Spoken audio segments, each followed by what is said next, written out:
भारत सरकार ने labour law के 29 लॉ को हटा करके अब मात्र 4 लॉ कर दिया है।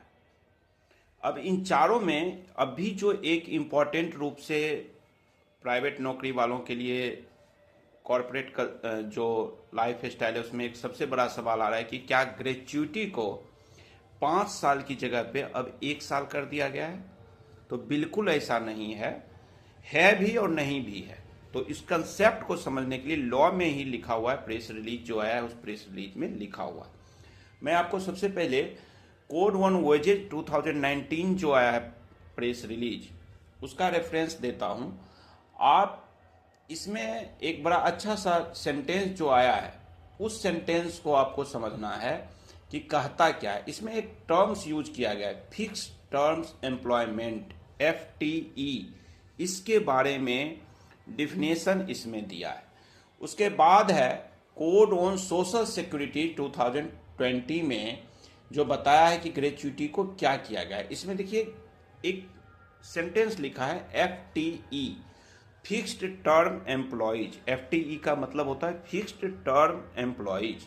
इसमें क्लियर लिखा है under section 53 of the code the government has reduced the eligibility requirement for gratuity for FTE यानी fixed term employees from 5 years to 1 year।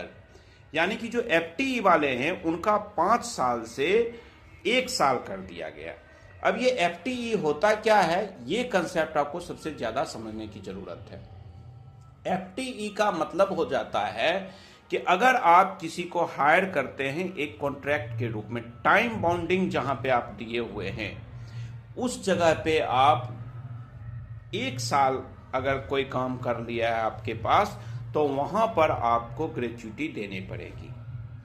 यानी आप किसी से एग्रीमेंट कर लेते हैं कि 2 साल आपको हमारे यहाँ काम करना है तो जी वहां पे आपको ग्रेच्युटी देनी पड़ेगी कंपनियों को। बाकी जो लोग थे जिनका ग्रेच्युटी का पहले के तरह ही 5 साल का ही 5 साल है, ठीक है। इसमें कहीं भी आपको ये नहीं सोचना है कि जैसे आप प्राइवेट कंपनी में कहीं जॉब कर रहे हैं, कॉर्पोरेट कल्चर में कहीं जॉब कर रहे हैं तो वहाँ पे वो 5 इयर्स का ही है, क्योंकि वहाँ पे कॉन्ट्रैक्ट नहीं है आपका कि आप 2 साल के लिए हायर किए गए हैं या 1 साल के लिए किए गए। फिक्स्ड वाली चीज़ वहाँ पे नहीं है, तो इसलिए यहाँ पे अन्य लोगों के लिए 5 साल ही है। बाकी जो FTE वाले हैं उनके लिए ये 1 ईयर किया गया है। आई थिंक ये कंसेप्ट क्लियर हो गया होगा। बाकी इसमें बहुत चेंजेज हुए हैं जो हम धीरे धीरे आपके सामने लाएंगे। Thank you, bye bye.